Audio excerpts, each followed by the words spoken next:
अस्सलाम वालेकुम।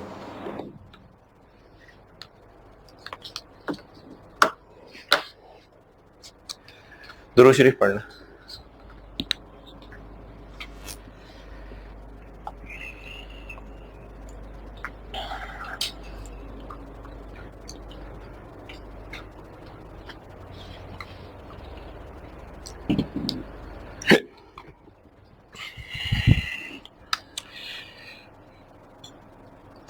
कल सवाल दिया था, दो दिए थे ना, दो दिए थे और साथ एक कहा था कि ये भी बस पढ़ लें तो अच्छी बात है।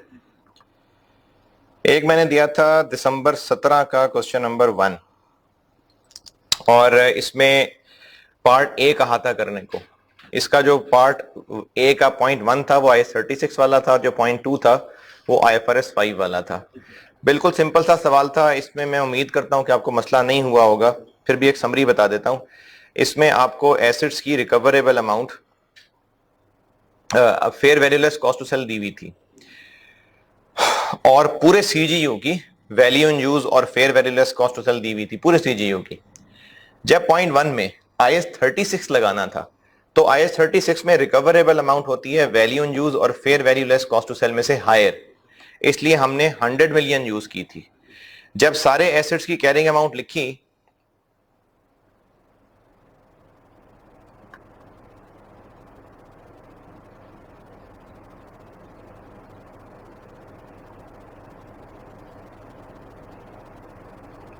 तो वो 117 आ रही थी और 100 उसकी रिकवरेबल अमाउंट, 17 का लॉस आ गया।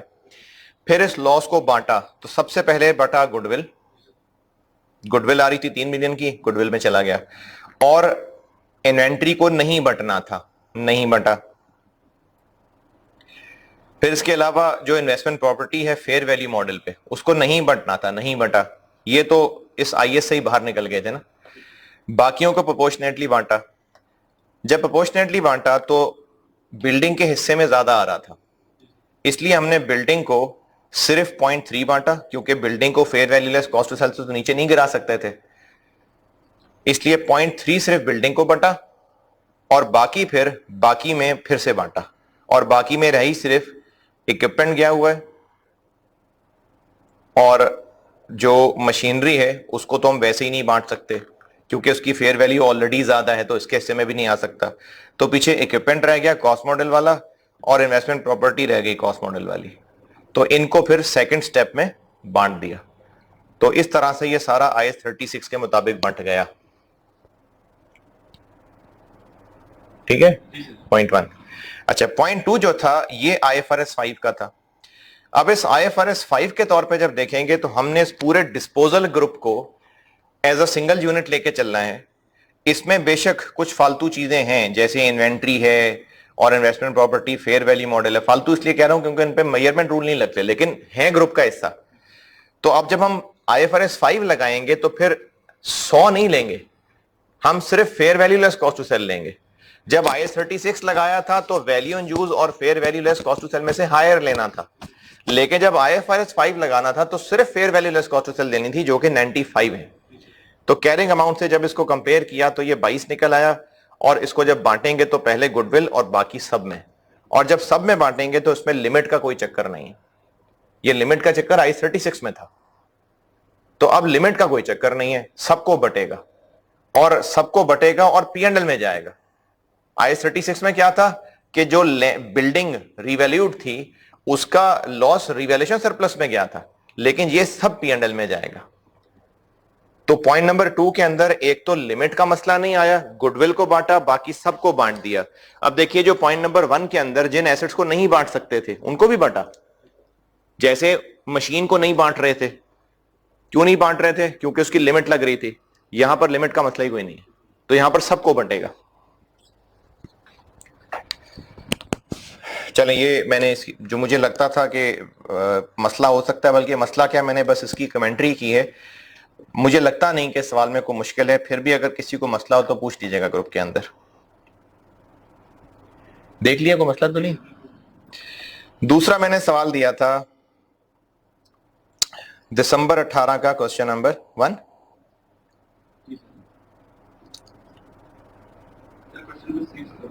6 था।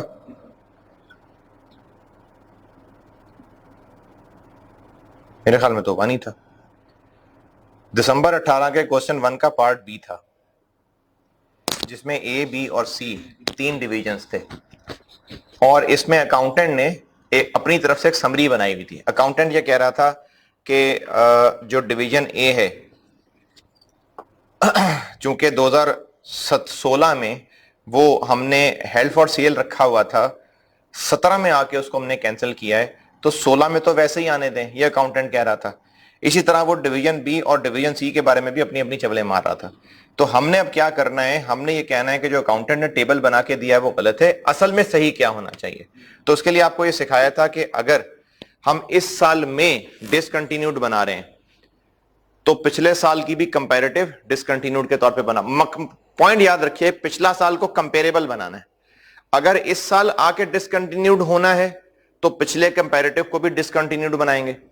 अगर पिछले साल हेल्ड फॉर सेल रखा था लेकिन इस साल वो हेल्ड फॉर सेल नहीं रहा, तो फिर पिछला वाला भी हेल्ड फॉर सेल से निकाल के नॉर्मल बना देंगे। ये प्रिंसिपल याद रख लें कि हमने जो इस साल हो रहा है पिछले को इससे कंपेरेबल बनाना है। तो यही जो जो उसने गलतियां की हुई थी उनको ठीक कर दिया।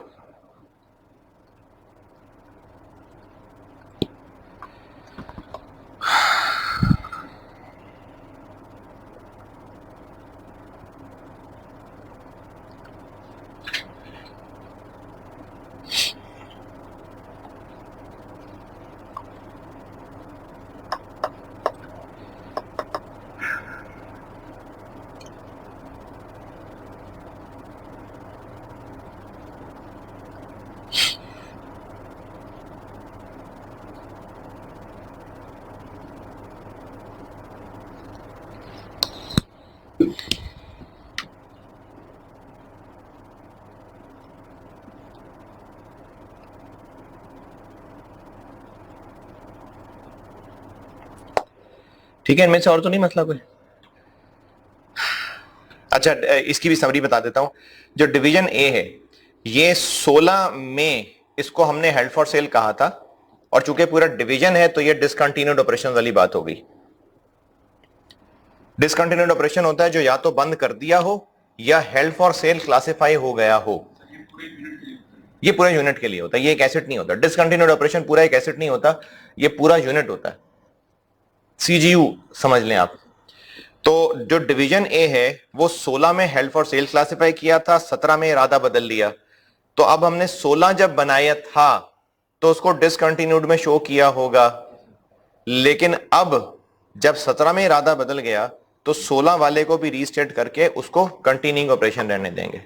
हाँ, लेकिन 16 की बैलेंस शीट में ये तो था ना इनकम स्टेटमेंट का कंपैरिजन, ये कंटिन्यूड डिसकंटिन्यूड ऑपरेशन की बात हो रही है, लेकिन बैलेंस शीट में तो वो पिछले साल held for sale he show होगा। पिछले साल तो वो करंट था ना, पिछले साल हेल्ड फॉर सेल। देखें, ये जब आपको मैंने बताया था कि प्लान चेंज हो रहा है, प्लान चेंज होने का मतलब है कि पहले बेचने का इरादा था, अब वो जो क्लासिफिकेशन वाला क्राइटेरिया था वो नो लॉन्गर मेट, तो अब नो लॉन्गर मेट, तो अब हेल्ड फॉर सेल से निकाल दिया। कंपैरेटिव रीस्टेट करने की बात नहीं है, ये बात दोबारा सुने। अगर हमने 2019 में कोई एसेट बेचने के लिए रख लिया था, कंडीशन सारी पूरी हो गई, हेल्ड फॉर सेल का ठप्पा लग गया, 2019 में वो करंट एसेट्स में हेल्ड फॉर सेल ही में आया होगा। 20 में आके हमारा इरादा बदल गया, तो हमने डबल एंट्रीज में भी यही किया था कि 20 में आके हेल्ड फॉर सेल से निकाल के वापस बिल्डिंग बन गई थी। 16 रीस्टेट नहीं कर देंगे, क्योंकि 16 में तो वो हेल्ड फॉर सेल ही था, बैलेंस शीट में तो वो करंट एसेट्स में ही आएगा। ये तो है बैलेंस शीट का फेस, लेकिन चूंकि डिसकंटिन्यूड ऑपरेशंस ये हमारे डिस्क्लोजर्स हैं, डिस्क्लोजर्स के इनकम स्टेटमेंट की चीजों को या तो फेस पे या नोट में अलग से बताना है कि ये कंटिन्यूइंग से कितना रिलेटेड है और डिसकंटिन्यूड से कितना रिलेटेड है। ये इनकम स्टेटमेंट का एक एक्स्ट्रा डिस्क्लोजर है। तो इस डिस्क्लोजर के बारे में यह बात है कि जो इस साल हो रहा है वही पिछले साल के कंपेरेबल के साथ होना चाहिए, बैलेंस शीट नहीं। ये डिसकंटिन्यूड ऑपरेशंस क्योंकि इनकम स्टेटमेंट का एक सेपरेट डिस्क्लोजर है। मैंने एक और सवाल कहा था, आपको देख लीजिएगा, वो उसमें यासिर साहब की बुक में पेज नंबर भी बताया था ना जी, उसमें क्वेश्चन नंबर 3 था 1, उसको मैंने कहा था उसकी प्रेजेंटेशन देख लीजिएगा, आपको आइडिया हो जाएगा कि डिसकंटिन्यूड ऑपरेशन किस तरह से प्रेजेंट हो रहा होता है, काफी है वो। तो ये इनकम स्टेटमेंट के फेस पे भी हो सकता है, सेपरेट नोट में भी हो सकता है, तो ये एक सेपरेट डिस्क्लोजर है। तो ये इनकम स्टेटमेंट के डिस्क्लोजर के लिए बात कही थी कि जो हम इस साल मामला करने लगे कंपेरेबल भी हमें वैसे ही अपडेट करना पड़ेगा। अगर इस साल डिसकंटिन्यूड है तो फिर कंपेरेबल वाला भी डिसकंटिन्यूड रहेगा, अगर इस साल नॉर्मल है तो फिर कंपैरेटिव वाले को भी नॉर्मल ही करना पड़ेगा। तो जो डिवीजन ए है ये 2016 में बैलेंस शीट में हेल्ड फॉर सेल आ रहा था, तो बस ठीक है, बैलेंस शीट में हेल्ड फॉर सेल आ रहा था।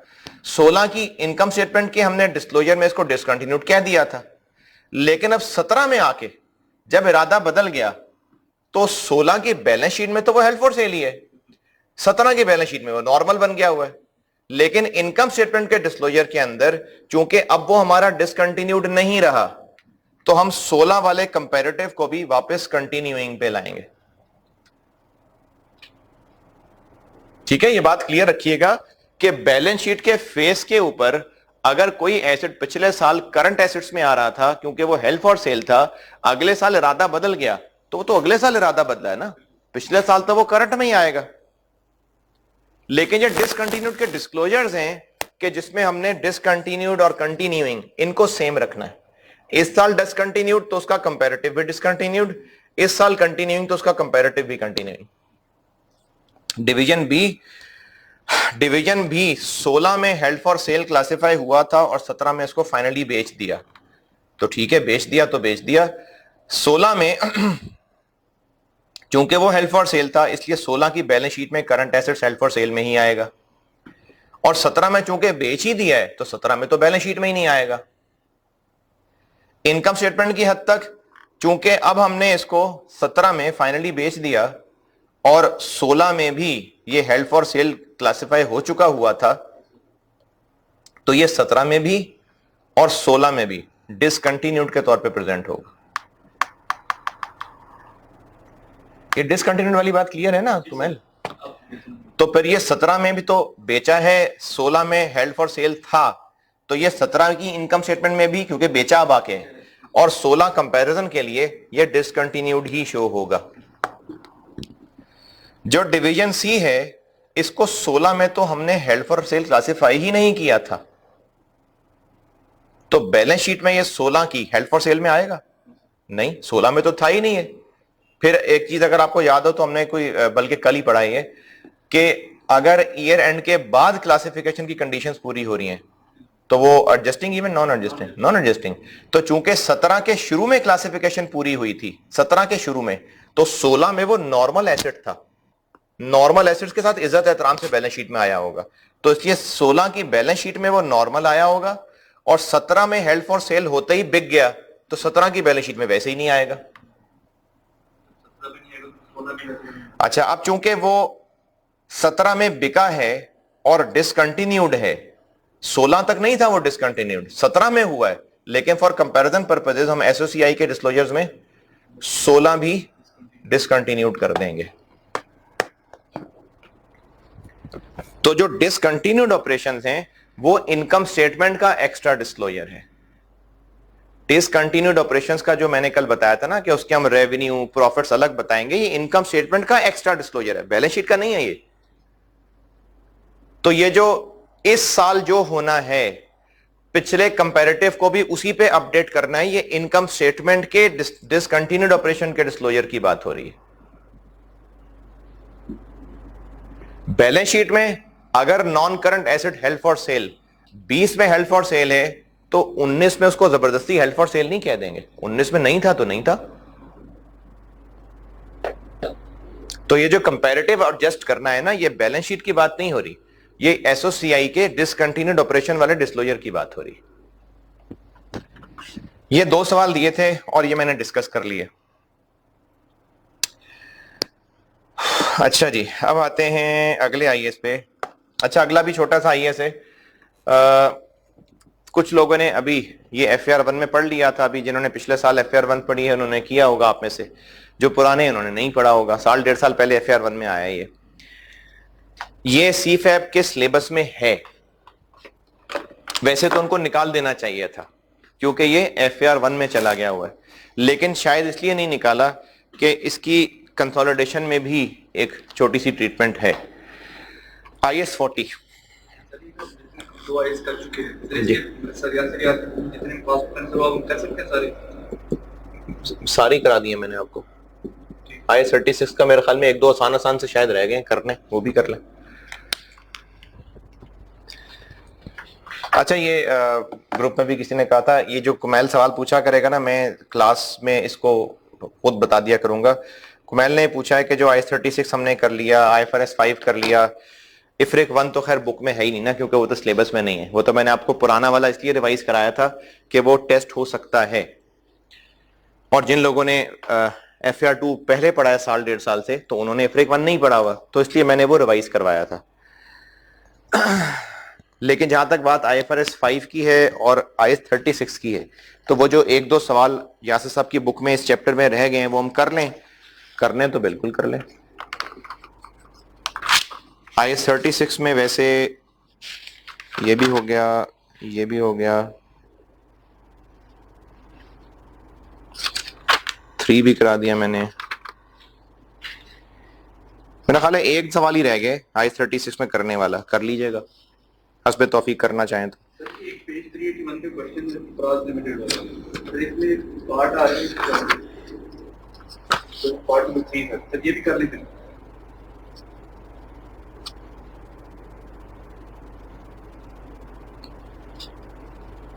जी, ये जो है ना क्वेश्चन नंबर पेज 381 पे क्वेश्चन 5 ना,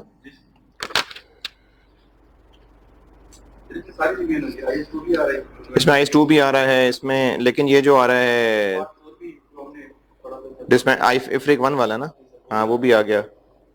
और पॉइंट 3 में क्या है, IFRS 5, चलो वो भी आ गया। गवर्नमेंट ग्रांट छोड़ के बाकी ठीक है, कर लें, ये हो गया। क्वेश्चन 4 रहने देना, इसमें ये कंसोलिडेटेड की बात कर रहा है IFRS 5 का। क्वेश्चन 1 कर लिया था और क्वेश्चन नंबर 3 और 2 तो थ्योरेटिकल है। यासिर साहब की बुक में जो IFRS 5 के सवाल हैं, क्वेश्चन 1 मैंने कल कह दिया था करने को, 2 3 थ्योरेटिकल हैं, लेकिन 3 कर लें तो अच्छा है। क्वेश्चन 3 कर लेना, क्वेश्चन 3 बिल्कुल कर लेना। क्वेश्चन 4 रहने देना क्योंकि ये कंसोलिडेशन से रिलेटेड है। क्वेश्चन नंबर 5 भी कर लेना, इसमें मल्टीपल IS हैं। और क्वेश्चन 6 अभी मैंने डिस्कस कर लिया। और जो IS 36 में क्वेश्चन 1 ये तो रट्टे वाला है, क्वेश्चन नंबर 2 आसान सा है, कर लीजिएगा। 3 हम कर चुके हुए हैं, 4 बिल्कुल कर लें, 5 भी हम कर चुके हैं डिस्कस, और 6 भी हम कर चुके हैं।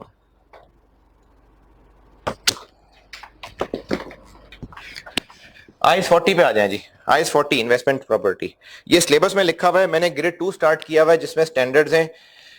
IS 36 करा दिया, IFRS 5 करा दिया, और अभी IS 40 कराने लगा हूं। ये मैंने कल भी अर्ज की थी कि ये चूंकि अभी पहला 1-2 वीक्स हैं, अभी स्टूडेंट्स आ रहे हैं, एडमिशन ले रहे हैं, रोज 5 7 8 10 लोग एडमिशन ले रहे हैं, तो उनको भी बहुत ज्यादा मुश्किल ना हो साथ जुड़ने में, इसलिए शुरू के 2 हफ्ते मैंने हल्के IS कराए थे। वैसे IS 36 इतना हल्का भी नहीं था, लेकिन कंपैरेटिवली हल्के थे। तो अब मैंने 40 आज कराने लगा हूं, 36 हो गया और IFRS 5 हो गया। तो ये जो सेकंड ग्रेड है, इसमें से इंशाल्लाह ये तीसरा IS हम आज कर लेंगे। फिर अगले वीक से इंशाल्लाह फिर मैं बड़े IS पे हाथ डालता हूं। अच्छा, वो ग्रुप में किसी ने पूछा था FAR2 कैफ 7 आप लोगों ने जो पढ़ा है कर लें रिवाइज, क्योंकि IS 38 है उसमें और लीजेस है, तो लीजेस तो यहां भी है, मैंने दोबारा पढ़ाना है। रिवाइज कर लेंगे तो अच्छा, आपको जल्दी समझ आ जाएगा। 37 मैंने नहीं पढ़ाना, 37 आपको खुद आना चाहिए। IS 8 आपने खुद ही करना, मैंने नहीं कराना रिवाइज। तो यहां मैंने आपको IS 12 करवाऊंगा, लीजेस करवाऊंगा और कंसोलिडेशन करवाऊंगा। ये वो IS हैं जो आप FAR2 में पढ़ के आए थे, लेकिन मैं करवाऊंगा। 37 मैं नहीं करवा रहा, 10 37 ये आपने खुद ही करने। IS 10 37 38 ये टाइम नहीं है मेरे पास करवाने का, ये आपने खुद ही करना है। तो ये कर लें रिवाइज, अभी मौका है तो, टाइम है तो कर लें।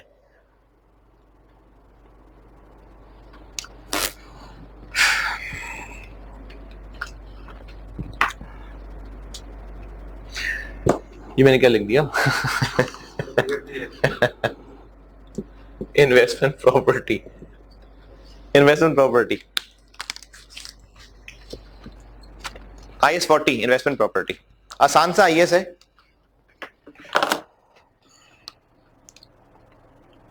आइए वो जो क्लास नोट्स मैंने PDF रखे हैं खोलें उनको।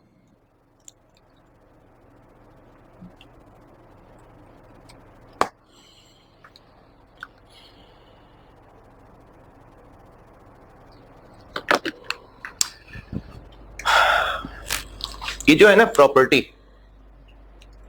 प्रॉपर्टी में दो चीजें होती हैं। प्रॉपर्टी का मतलब होता है लैंड और बिल्डिंग, बस ये है प्रॉपर्टी। प्रॉपर्टी लैंड और बिल्डिंग को कहते हैं।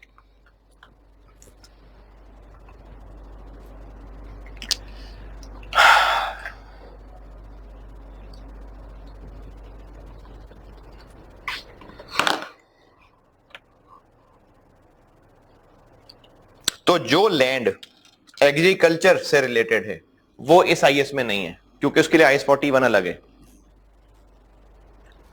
फसलों वगैरह के लिए जो लैंड है उसके लिए IS 41 है, तो वो यहां नहीं है। फिर इसके अलावा जो मिनरल रिसोर्सेज के लिए जगह होती हैं वो भी यहां नहीं है, क्योंकि उनके अलग IS है। तो शुरू में देखिए स्कोप में इन दो को तो साइड पे कर दिया, एग्रीकल्चर एक्टिविटी भी नहीं है और ये जो मिनरल एक्सट्रैक्ट्स होते हैं ये भी नहीं है, इनके लिए अलग टॉपिक्स हैं। तो बाकी आप समझ लीजिए शहरी जमीन, जो शहर है उसमें जमीन और बिल्डिंग ये प्रॉपर्टी है। I16, I16 क्या है? PP से क्या बनता है? Property plant and equipment. तो I16 में भी प्रॉपर्टी है। तो ये जो लैंड और बिल्डिंग है ये वो I16 वाला प्रॉपर्टी प्लांट इक्विपमेंट, वो प्रॉपर्टी वो भी लैंड एंड बिल्डिंग है। और IS 40 इन्वेस्टमेंट प्रॉपर्टी, ये प्रॉपर्टी भी लैंड एंड बिल्डिंग है। तो वो जो वहां पर लैंड एंड बिल्डिंग है वो भी प्रॉपर्टी होती है, और जो इन्वेस्टमेंट प्रॉपर्टी में लैंड और बिल्डिंग है ये भी प्रॉपर्टी होती है। तो इनमें फर्क क्या है? वो लैंड और बिल्डिंग जिसकी जिंदगी का मकसद कमाना है, या तो किराए की शक्ल में या सिर्फ वैल्यू बढ़ने की शक्ल में, जिसको कैपिटल गेन भी कहते हैं, वो लैंड और बिल्डिंग जो हमने रखी ही सिर्फ इसलिए है क्योंकि इनसे हम किराया कमा रहे हैं। अब जो किराया आ रहा है वो यही दोनों कमा के दे रहे हैं ना, या ग्रुप ऑफ एसेट्स हैं जो कमा के दे रहे हैं? नहीं, यही कमा। हमने बिल्डिंग किराए पे दे दी तो बस बिल्डिंग हमें किराया कमा के दे रही है। लैंड किराए पे दे दी तो बस लैंड, पार्किंग के लिए लैंड किराए पे दे दी। तो अगर हमने ये किराए पे दिया हुआ है तो हमें ये किराया कमा के दे रहे हैं, ये इन्वेस्टमेंट प्रॉपर्टी है। या फिर हमने इनको बस खाली रखा हुआ है, इस्तेमाल में नहीं है, खाली रखा हुआ है इसलिए ताकि इनकी कल को कीमत बढ़ेगी तो बेच देंगे, तो ये इन्वेस्टमेंट प्रॉपर्टी है। तो शुरू में ही देखिए डेफिनेशंस में, इन्वेस्टमेंट प्रॉपर्टी वो लैंड और बिल्डिंग है या इनका हिस्सा भी चलेगा। जैसे बिल्डिंग है उनमें फ्लैट्स हैं, हमारे पास फ्लैट्स हैं तो पोर्शन आ गया ना, फिर जो कि हमने रखा है किस लिए, या तो रेंटल कमाने के लिए या फिर कैपिटल एप्रिसिएशन के लिए या फिर दोनों के लिए। लेकिन इसका मकसद इनको इस्तेमाल करके एडमिनिस्ट्रेटिव पर्पसेस के लिए ये नहीं है, या फिर यहां पर हम प्रोडक्शन नहीं कर रहे। अगर ये काम कर रहे होंगे तो फिर I16 हो जाएगा। अगर बिल्डिंग के अंदर हमने फैक्ट्री बनाई हुई है तो हम वहां गुड्स प्रोड्यूस कर रहे हैं, अपना सर्विस ऑफिस बनाया हुआ है तो वहां सर्विसेज प्रोड्यूस कर रहे हैं, खुद इस्तेमाल कर रहे हैं तो एडमिनिस्ट्रेटिव पर्पसेस है। अगर ये रीजन है तो फिर ये I16 वाली प्रॉपर्टी है। लेकिन अगर किराए पे देना और सिर्फ कीमत बढ़ने के लिए रखना मकसद है तो फिर ये इन्वेस्टमेंट प्रॉपर्टी। तो इन्वेस्टमेंट प्रॉपर्टी की डेफिनेशन। अच्छा, एक और चीज, अगर एक बिजनेस है जो घर बना बना के बेचता है तो वो भी तो इसलिए बनाता है और महंगा होता है तो बेचता है, तो फिर वो ये हो जाएगा? नहीं, अगर उसका काम ही घर बना के बेचना है तो फिर घर तो उसकी इन्वेंट्री हो गई, फिर तो उसका काम है, फिर तो ऑर्डिनरी कोर्स है कि वो घर बना के बेचता है, तो फिर ये उसकी इन्वेंट्री है। फिर ये वो रेवेन्यू IFRS 15 और IS 2 के तहत कवर होगा। अगर कोई बिजनेस है ना जो घर बना बना के बेचता है तो फिर इसका रेवेन्यू IFRS 15 से और उसकी इन्वेंट्री IS 2 में कवर होगी, फिर ये नहीं है। तो इन्वेस्टमेंट प्रॉपर्टी की डेफिनेशन पढ़ लें।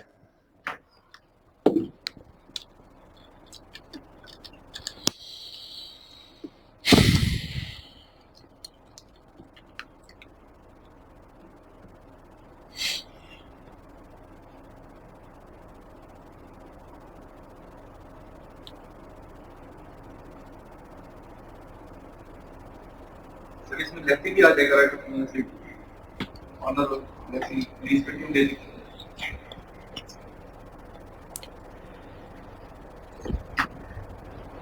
यार वो बीएफडी की बुक है भी आपके पास?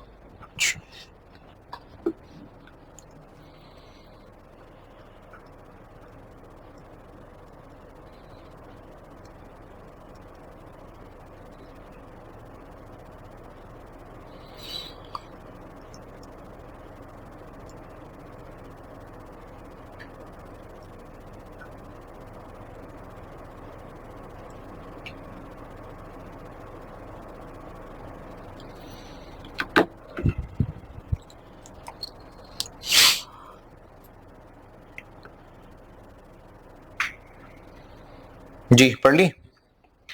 अच्छा, इसी तरह से जो मैंने भी जबानी बात बोली थी कि अगर हम खुद इस्तेमाल कर रहे हैं तो फिर वो ये वाली प्रॉपर्टी नहीं है, फिर वो I-16 वाली प्रॉपर्टी है, उसको ओनर ऑक्युपाइड प्रॉपर्टी कहते हैं। तो अगली डेफिनेशन भी पढ़ लें।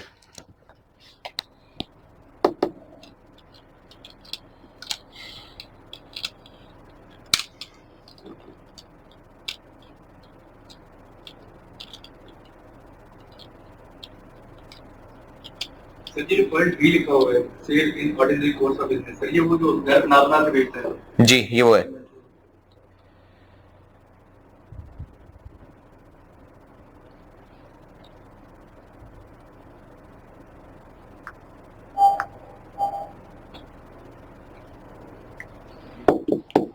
ठीक है, चलें अब इनसे आगे चलते हैं।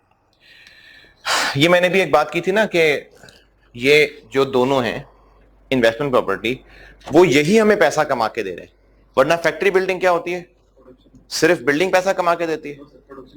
उसमें प्लांट एंड मशीनरी भी है, उसमें फर्नीचर भी है, पूरा सीजीयू मिलके पैसा कमा के देता है। लेकिन अगर बिल्डिंग इन्वेस्टमेंट प्रॉपर्टी है तो फिर सिर्फ बिल्डिंग कमा के दे रही है। तो नीचे डब्बा बना के देखिए, एक मैंने इंपॉर्टेंट डिफरेंस के नाम से लिखा हुआ है, ये भी पढ़ ही लें।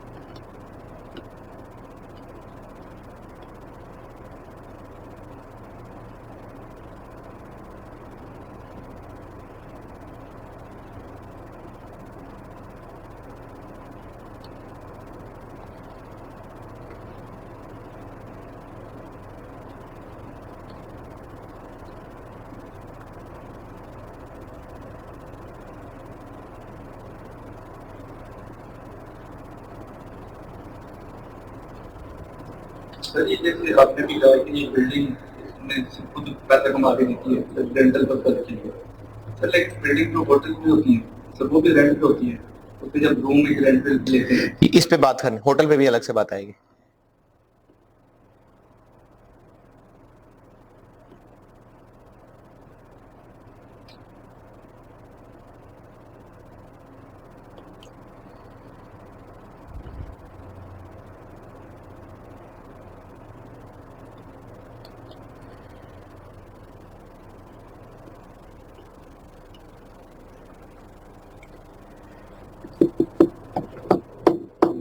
ठीक है, पढ़ लिया, चले। अच्छा, अब इसमें क्या टेक्निकलिटीज इन्वॉल्व हैं कि हम कैसे फैसला करें कि जो बिल्डिंग है वो इन्वेस्टमेंट प्रॉपर्टी है कि I-16 वाली प्रॉपर्टी है? इसमें कुछ गहराइयां इन्वॉल्व हैं। अब उन गहराइयों पे बात करते हैं। IAS ने एक लिस्ट दी हुई है जो एग्जाम्पल्स हैं जो इन्वेस्टमेंट प्रॉपर्टी में शामिल होंगी। नीचे देखिए, एग्जाम्पल्स हैं इन्वेस्टमेंट प्रॉपर्टी की। सबसे पहले वो लैंड है जिसको हमने क्यों रखा हुआ है? ताकि हम उसकी कीमत बढ़े तो बेचें, और यह नहीं कि कल प्लॉट की कीमत बढ़े तो कल बेच दिया, नहीं, लॉन्ग टर्म। ये भी तो बिजनेस हो गया क्या long term? Ordinary course of business अगर शॉर्ट टर्म में बेचते हैं, जैसे भी आपने इन्वेंटरी वाली एग्जांपल दी अगर हम लैंड खरीदते हैं और महीने बाद बेच देते हैं ये, हाँ, तो फिर वो लैंड इन्वेस्टमेंट प्रॉपर्टी नहीं है, इसमें सर फर्क ये कि लॉन्ग लॉन्ग टर्म। तो land held for long term capital appreciation rather than for short term sale. तो अगर हमने लैंड इसलिए रखी हुई है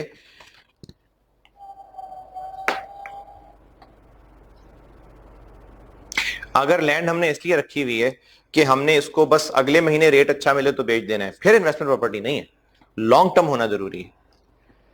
दूसरी चीज, हमारे पास एक लैंड है जो बस है, अभी फिलहाल सोचा नहीं है हमने कि क्या करना है इसका। तो अगर फिलहाल सोचा नहीं है ना, तो जब तक नहीं सोचते तब तक इन्वेस्टमेंट प्रॉपर्टी है। Land held for a currently undetermined future use, कि अभी हमें पता नहीं हमने क्या करना। हाँ, ये एक अलग बात है कि 2 4 6 महीने बाद, साल 2 साल बाद हम फैसला करें कि चलो अपनी बिल्डिंग बना के हेड ऑफिस बना लेते हैं, ये एक अलग बात है। जैसे कई बिजनेसेस होते हैं, उन्होंने कई एरियाज में लैंड लेके छोड़ी होती हैं, फिर काफी अरसे बाद उनको ख्याल आता है चलो अब यहां फैक्ट्री बना लेते हैं। कई बिजनेसेस होते हैं, उन्होंने लैंड लेके छोड़ी होती हैं। तो वो जो लैंड्स हैं उनके पास, वो चूंकि अभी नहीं पता किस लिए हैं, तो फिर वो इन्वेस्टमेंट प्रॉपर्टी ही है। तीसरा पॉइंट, अगर कोई बिल्डिंग है जो किराए पे दी हुई है, चाहे एक किराएदार को दी हो, चाहे एक से ज्यादा किराएदारों को दी हो, जैसे हेड ऑफिस है और एक पूरी बिल्डिंग है, उसमें से एक फ्लोर किसी को किराए पे दिया है, दूसरा फ्लोर किसी को किराए पे दिया है, तीसरा फ्लोर किसी को किराए पे दिया हुआ है, तो चूंकि बिल्डिंग किराए पे दी हुई है तो इन्वेस्टमेंट प्रॉपर्टी है। ये सी में लिखा हुआ। और डी में ये लिखा हुआ है कि बिल्डिंग है तो फिलहाल खाली, लेकिन बाहर लिखा हुआ है कि बिल्डिंग किराए के लिए खाली है खाली लेकिन नियत किराए की है, तो ये भी इन्वेस्टमेंट प्रॉपर्टी है। और ई का मतलब है कि अभी फिलहाल प्रॉपर्टी अंडर कंस्ट्रक्शन है, घर बन रहा है, लेकिन हम बनाए इसलिए नहीं रहे कि यहां अपना ऑफिस शिफ्ट करेंगे, हम बनाए इसलिए रहे हैं कि या तो हम इसको किराए पे देंगे, या फिर वैसे तो बिल्डिंग किराए पे दी जाती है, रखे रखे की तो वैल्यू ही गिरती है, तो हम आगे किराए पे देंगे उसको। तो बिल्डिंग बना रहे हैं, इस नियत से बना रहे हैं कि आगे किराए पे देंगे, तो ये बिल्डिंग भी इन्वेस्टमेंट प्रॉपर्टी है। तो अब ये जो मैंने जबानी बताया है, क्विकली आप ये 5 मिसालें पढ़ लें, एक बार जरा नजर से गुजर जाए। यार पानी का कहा था जमीर?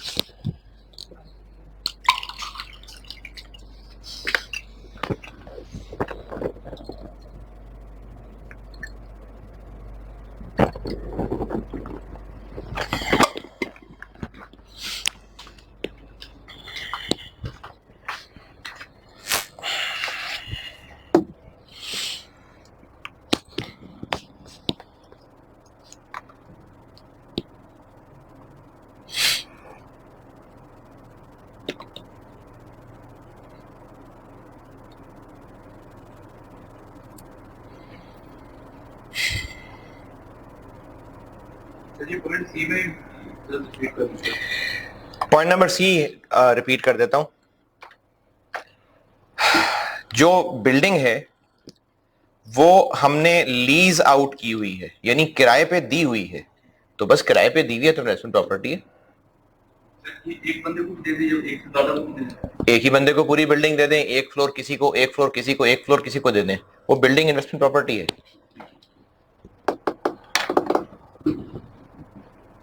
ठीक है, चलें। अब वो एग्जांपल्स हैं जिनको देख के लगे कि अच्छा क्या ये इन्वेस्टमेंट प्रॉपर्टी है, तो नहीं, ये वो एग्जांपल्स हैं जो इन्वेस्टमेंट प्रॉपर्टी नहीं है, वो example that are not investment property. पहला है वो प्रॉपर्टी जो हम ऑर्डिनरी कोर्स में बेचते हैं, जैसे मैंने कहा था हम घर बना बना के बेचते हैं। ऑर्डिनरी कोर्स शॉर्ट टर्म ही होता है ना। देखो, अगर बिजनेस 15 20 25 साल बाद कोई चीज बेचेगा तो फिर वो अपने खर्चे कैसे पूरे करेगा? तो ऑर्डिनरी कोर्स शॉर्ट टर्म ही होता है। हाँ, ये एक अलग बात है कि वो शॉर्ट टर्म का मतलब घर बना के बेचने का मुराद भी 3 4 6 महीने हैं, रोज नहीं घर बन रहे, लेकिन ये तो नहीं करेगा ना कि घर बनाएगा फिर 5 साल बाद बेचेगा, तो बेचारा कहां से कमाएगा। ए है जी कि वो प्रॉपर्टी जो ऑर्डिनरी कोर्स ऑफ बिजनेस में हमारा बेचना काम है, तो वो तो इन्वेंट्री है, तो वो इन्वेस्टमेंट प्रॉपर्टी नहीं है। इसी तरह वो घर जो अभी अंडर कंस्ट्रक्शन है, लेकिन अंडर कंस्ट्रक्शन इसलिए क्योंकि हम 100 200 घर बनाते हैं और बेचते हैं, तो वो जो अंडर कंस्ट्रक्शन है वो भी बेचने के लिए बन रहे हैं ना, तो वो भी IS2। ये ए में लिखा हुआ है, पढ़ लें। ए एक एक करके पढ़ लेते हैं। अब ए पढ़ लें।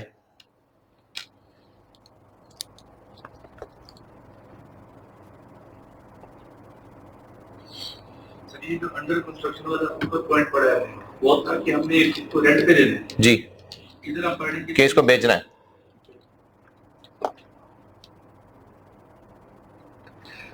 अच्छा, मैंने ना याद रख लिया है, मैंने कुमैल को भी कहा है कि जो सवाल पूछे और वाकई मुझे लगे कि कुछ तो होगा जो बोंगे मार रहा होगा, तो फिर वो बाकियों को बताने की जरूरत नहीं है। लेकिन जो सवाल लगेगा कि सबको पता चलना चाहिए, तो मैं सवाल दोहरा दिया करूंगा और जवाब भी फिर दिया करूंगा। एग्जाम्पल बी, एग्जाम्पल बी में तो साफ साफ लिखा हुआ है कि ओनर ऑक्युपाइड प्रॉपर्टी है, तो जो ओनर ऑक्युपाइड प्रॉपर्टी है वो ओनर ऑक्युपाइड प्रॉपर्टी है। एग्जाम्पल सी है तो अभी खाली, लेकिन इरादा अपना ऑफिस बनाने का है। प्रॉपर्टी अभी फिलहाल तो खाली है, लेकिन हमने इसको आइंदा अपना ऑफिस बनाने के लिए ही रखा हुआ। ये मैंने सी एग्जाम्पल बताई है। बी और सी भी पढ़ लें एक बार। खामोशी हो तो इन्वेस्टमेंट प्रॉपर्टी है, खामोशी हो कि मतलब देखो लैंड के बारे में, बिल्डिंग के बारे में नहीं है। बिल्डिंग खाली नहीं पड़ी होगी, वहां तो प्रेत आत्माएं आ जाएंगी। बिल्डिंग नहीं खाली रखी होती, बिल्डिंग का यकीनन कुछ ना कुछ सोचा होता है। ये लैंड की बात है कि जिसका नहीं पता क्या, क्योंकि लैंड ने कौन सा खराब हो जाने पड़े पड़े। तो ये सवाल सुन लें कि बिल्डिंग बस ऐसी पड़ी है, कुछ सोचा नहीं। तो बिजनेसेस ऐसे करते नहीं है मोस्टली। वैसे इसके बारे में कोई हार्ड एंड फास्ट रूल नहीं है, ये सब्जेक्टिव मामला है कि इन्वेस्टमेंट प्रॉपर्टी है कि नहीं है। आईएएस ने ये जो 10-12 मिसालें दी है ना, वो भी इसीलिए ली हैं कि ये गाइडेंस के लिए हैं, वरना सब्जेक्टिव मामला होता है इन्वेस्टमेंट प्रॉपर्टी। तो उसका मैं जवाब ये दे रहा हूं, ये सवाल ये आया है कि अगर बिल्डिंग भी ऐसे ही रखी हो, तो मैं ये कह रहा हूं कि बिल्डिंग ऐसे ही पड़ी हो उसके चांसेस कम हैं। लैंड ऐसी खाली पड़ी है ये तो समझ आती है, क्योंकि लैंड तो खाली भी पड़ी है तो वो कीमत थोड़ी लूज हो रही है। लेकिन बिल्डिंग अगर खाली पड़ी है तो बेकार में उसकी मेंटेनेंस पड़ती जा रही है। तो बिजनेसेस बिल्डिंग खाली रखते नहीं है, उसके अलावा वहां पर जिन बूत आना शुरू हो जाए फिर। तो बिल्डिंग खाली पड़ी हो इसके चांस कम है। हाँ, ये हो सकता है कि खाली है, उसको तैयार करके हमने रखा हुआ है क्योंकि 6 महीने बाद हमने यहां ऑफिस शिफ्ट करना है, ये हो सकता है। तो अब भी वो खाली है, लेकिन इरादा तो है ना। तो ये नहीं होगा कि बिल्डिंग खाली है और इरादा भी कोई नहीं है। तो अगर खाली बिल्डिंग का इरादा है कि हमने इसको किराए पे देना है, तो वो खाली बिल्डिंग की इन्वेस्टमेंट प्रॉपर्टी है। और अगर खाली बिल्डिंग इरादा है कि आगे खुद इस्तेमाल करनी है, तो वो खाली बिल्डिंग ही प्रॉपर्टी प्लांट इक्विपमेंट। डी बता दिया मैंने। ई, हाँ ये अच्छा पॉइंट है। अगर हमने अपने एम्प्लॉइज को, अक्सर कंपनी जैसे करती हैं कि उन्होंने अपने एम्प्लॉइज को अकोमोडेशन दी होती है, खासतौर पे वो कंपनीज जहां पर दूसरे मुल्कों से आके लोग एम्प्लॉय बने होते हैं, तो उन्होंने पूरी बिल्डिंग रखी हुई है जो एम्प्लॉइज के रहने के लिए रखी हुई है। एम्प्लॉय को वो फैसिलिटेट कर रहे हैं ना रहने की जगह देके। अगर मुफ्त में उनके एम्प्लॉइज रह रहे हैं वहां पर, तो कंफर्म वो एम्प्लॉइज को फैसिलिटेट कर रहे हैं। और उनका मकसद एम्प्लॉइज बेनिफिट्स है कि उनके एम्प्लॉय को रहने की जगह मिल जाए, ये एम्प्लॉय बेनिफिट्स है। और बिल्डिंग का इस्तेमाल चूंकि एम्प्लॉइज को कंपनसेट करने के लिए हो रहा है, तो ये ओनर ऑक्युपाइड यानी पीपीई है, I-16। लेकिन अगर एम्प्लॉइज को किराए पे भी बिल्डिंग दी हुई है, तो भी वो हमने एम्प्लॉइज को ही फैसिलिटेट किया हुआ, इवन देन वो I-16 है। हां, अगर ऐसा होता कि हमने बिल्डिंग दी होती किराए पे और प्रॉपर्टी डीलर को कहा होता जी बिल्डिंग भरो, किराएदार ढूंढ के लाओ, और इत्तेफाक से वो हमारे एम्प्लॉइज को ही ढूंढ ढूंढ के यहां ले आता, ये और बात है। अब क्या होगा? अब हमने किराए पे दी हुई है भाई, इत्तेफाक से अगर हमारे एम्प्लॉय ही वहां पर किराएदार बन के आ गए इत्तेफाक से, तो हमने इरादतन एम्प्लॉइज को किराएदार नहीं रखा, हमने तो पब्लिक के लिए किराए पे रखा हुआ है, किराए पे बिल्डिंग दी हुई है, तो ये इन्वेस्टमेंट प्रॉपर्टी है। लेकिन अगर हमारा बिल्डिंग रखने का मकसद वहां पर एम्प्लॉइज ही ठहराना है, तो बेशक हम उनको फ्री ठहराएं या उनसे किराया लें, ये इन्वेस्टमेंट प्रॉपर्टी नहीं है, ये हमारी I-16 वाली प्रॉपर्टी। ये मैंने एग्जांपल ई बताई है। पॉइंट एफ, ये भी सिंपल पढ़ के मतलब पता चल रहा है कि अगर हमारी ओनर ऑक्युपाइड प्रॉपर्टी है और बस हमने इसको बेचने के लिए रखा हुआ है ओनर ऑक्युपाइड, लेकिन देख रहे हैं 2-3 महीने में बेच देंगे इसको, तो ये इन्वेस्टमेंट प्रॉपर्टी नहीं बन जाएगी। और जो जी है वो ये कि अगर हमने प्रॉपर्टी किसी को फाइनेंस लीज पे दी हुई है, लीजेस हमने पढ़ना है लेकिन थोड़ा बहुत शायद याद हो, थोड़ा बहुत। लेसर जब कोई एसेट लीज पे देता है, तो या तो वो ऑपरेटिंग लीज पे देता है या फाइनेंस लीज पे देता है। अगर ऑपरेटिंग लीज पे दिया हुआ है तो वो एसेट एज एन एसेट इसकी बुक्स में ही रहेगा लेसर की। लेकिन अगर फाइनेंस लीज पे दे दिया तो फिर लेसर की बुक्स में से एसेट निकल जाता है। ये आपने लीजेस पढ़ा हुआ है, मैंने पढ़ाना है। मैंने ये नहीं कहा कि आपने एफआर 2 में पढ़ लिया बस पढ़ लिया। लीजेस मैंने पढ़ाना है। फाइनेंशियल इंस्ट्रूमेंट्स साल 1.5 साल पहले जो लोग एफआर 2 पे रहे हैं, यानी विद इन 1 साल 1.5 साल, उन्होंने फाइनेंशियल इंस्ट्रूमेंट्स पढ़ा हुआ है काफी सारा, फिर भी मैं पढ़ाऊंगा। इसी तरह से जो IAS 12 है ये पढ़ा हुआ है आप लोगों ने, फिर भी मैं पढ़ाऊंगा। तो ये IAS तो मैंने पढ़ाने हैं, लेकिन फिर भी थोड़ा बहुत याद हो शायद। तो जो लीजेस है उसमें लेसर अगर ऑपरेटिंग लीज पे एसेट लीज देता है तो वो एसेट उसकी बुक्स में ही रहता है, बुक्स से नहीं निकाल देता। लेकिन अगर उसने फाइनेंस लीज पे एसेट दिया है तो फिर तो एसेट उसकी बुक्स में ही नहीं है ना। तो जब एसेट उसकी बुक्स में है ही नहीं, जब एसेट ही बुक्स में नहीं है, तो फिर हम उसको इन्वेस्टमेंट प्रॉपर्टी बोल के कैसे क्या करेंगे। तो वो बिल्डिंग जो ऑपरेटिंग लीज पे दी हुई है वो इन्वेस्टमेंट प्रॉपर्टी है, और वो बिल्डिंग जो फाइनेंस लीज पे दे दी है वो एसेट ही नहीं है, तो इन्वेस्टमेंट प्रॉपर्टी कहां से होगी। दोबारा, लेसर ने एक बिल्डिंग ऑपरेटिंग लीज पे दी है, IFRS 16 लीजेस, या आपको बहुत पुराने पापियां तो IAS 17 पढ़ा था आपने। जब लेसर कोई एसेट ऑपरेटिंग लीज पे देता है तो वो एसेट लेसर की बुक्स से नहीं निकाल देते, वो बिल्डिंग लेसर की बुक्स में बिल्डिंग ही रहेगी। अब चूंकि वो बिल्डिंग है तो फिर अगला सवाल आएगा ना कि IAS 16 में रखनी है कि IAS 40 में रखनी है, तो उसको IAS 40 में रखना। वो एसेट जो ऑपरेटिंग लीज पे दिया हुआ है वो IAS 40 में आएगा। दूसरी बात, अगर बिल्डिंग फाइनेंस लीज पे दे दी तो वो बिल्डिंग ही जब बुक से निकाल देनी है, तो फिर ये तो सवाल ही नहीं रहा ना कि इस बिल्डिंग को IAS 16 में रखना है कि IAS 40 में रखना है। जब बिल्डिंग ही नहीं रही तो फिर IAS 40 का सवाल कहां से आ गया। तो इसलिए वो प्रॉपर्टी जो फाइनेंस लीज पे दी हुई है वो इन्वेस्टमेंट प्रॉपर्टी नहीं है। ठीक है। अच्छा, अब अगला एक पॉइंट है जो है तो कंसोलिडेशन से रिलेटेड, लेकिन चूंकि आपने कंसोलिडेशन पढ़ी हुई है FAR 2 के अंदर तो इतनी चीज तो समझ आ जाएगी जो मैंने बतानी है। अगर किसी ग्रुप की कंपनी, चलें P और S, पेरेंट और सब्सिडरी, पेरेंट ने सब्सिडरी को, सब्सिडरी ने पेरेंट को अगर कोई बिल्डिंग किराए पे दी हुई है तो जिसने किराए पे दी हुई है उसकी वो इन्वेस्टमेंट प्रॉपर्टी है ना। एक ग्रुप है P कंपनी और एक S कंपनी है।